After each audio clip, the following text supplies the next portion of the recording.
Good evening, everyone. Very nice weather at day 2 of the Cabela's National Team Championship Walleye Tournament in Escanaba. Only 25 teams advanced to tomorrow's final day out of almost nearly 200. While the weigh-ins were taking place at the UP State Fairgrounds Grandstand, there was a total of 3 lead changes. The last one came by 2011 national champs Derek Navis and Corey Sprengel. 4 fish, 23 pounds, giving them the overall lead at 43 pounds, 6 ounces. There's your big fish of the day, caught by Troy Morris and Corey Heiser of North Dakota, 10 pounds, 3 ounces. But they did not make the cut for Saturday because they didn't do very well on Thursday. Yesterday's leaders, Mike DeFiba and John Stallinger from Ohio, 24 pounds, 10 ounces day 1. 16 pounds, 14 ounces today. They are in 3rd place. Jamie Taranjo of Escanaba, Ross Neubauer of Iron Mountain, the highest UP fisherman at the moment, 15th place, 24 pounds, 8 ounces. And tomorrow wraps up the tournament down on the Bays de Noc. It's been suggested for about a decade, and it will happen in less than a year and a half. The Gladstone Braves will be leaving the Great Northern Conference after the next school year for the Mid-Peninsula Conference. The Braves have been in the GNC for more than 25 years, but Athletic Director Matt Houle says there are several reasons for the move, including it's the best place for his athletes. Geographics. You know, we struggle a lot of times to fill our schedule and have to fill it with teams from downstate or from each end of the far ends of the UP. Geographically, it makes sense, and the size of the schools, competing against schools much more closer in line with ours. Also, the chance to compete in a conference that has a greater number of teams. Houle will be stepping down as Gladstone's athletic director at the end of the school year. We caught up with Houle at Marquette because it was track and field regional day in Division I. Sault Ste. Marie had the lead in the boys 3200 relay halfway through, but Marquette's Brady Abuzelman would change that, especially in the final lap. He crosses the line first in 8 minutes 21.47 seconds. No such drama in the girls 3200 relay. Marquette's Lindsay Rudden had a nice lead and cruised to the win in 10 minutes 15.88 seconds. Sault Ste. Marie's Val Gage finished second, while her teammate Michaela Scott was third in the girls shot put. Back to the track and the boys 110 hurdles. Those skiers, for some reason, they're pretty good at hurdles. Marquette State champion Joe Weber, 16.99. Gladstone's Troy Pardon and Joe Gibbs, second and third.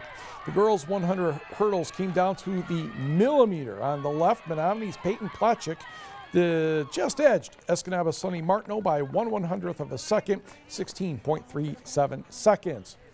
Clear the hurdles. Let's do the dashes for the boys. In red, Marquette's Patrick Burmeister slightly pulls away from Gladstone's Trenton Vanderlinden to win 11.51. What you can't see, Sault Ste. Marie's Ryan Jones was second in a different heat.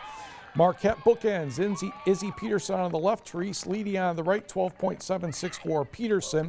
Sault Ste. Marie's Brenna James was third, and she was one of the UP Sports Hall of Fame scholarship winners last weekend. On the boys' side, Marquette wins easily. Lance Rambo had 3 distance wins, Sue second, Menominee third. For the girls, Marquette also did very well with 85 points. Escanaba was second, and Sault Ste. Marie was third. We were able to swing by Suburban Felch to catch a Division III regional for a few minutes. This is Bryce Holly of North Central, holding off Kearney Nato's Brett LaFord by less than a second in the 800-meter run, 2 minutes, 17.77 seconds. Holly also won the 400. And in the girls' 800-meter run, North Dickinson's Maya Steinbrecher passes Taylor Clark of Forest Park down the stretch to win by half a second, 2 minutes, 43.31 seconds. On the scoreboard here, North Central won with 71 points. North Dickinson second, Stevenson third. Connor Robinson won the 1600 and 3200 for the Jets. Morgan Cox also had a couple of victories. Ivor Stenberg won the long jump and 200 for Bark River Harrison, was second in the 100. On the girls' side, Stevenson, your winner. Haley Truitt took the 100 and 200. Megan Cordish and Abby Bradfield also had a couple of wins. Bark River Harris edged North Dickinson for second place. Alyssa Willa won the high jump and a relay for the Broncos. Morgan Van Lannen had the pole vault and shot put, and Steinbrecher had 2 victories for the Nordics. Over in Pickford, the Panthers won 67-58 over Newberry Cedarville third. Pickford led by David Nabak, Derek Eddington, and Wyatt Boyk. Newberry's Andre James won the 100 and 200 and a relay. John Paramsky and Adam Hildebrand also did well.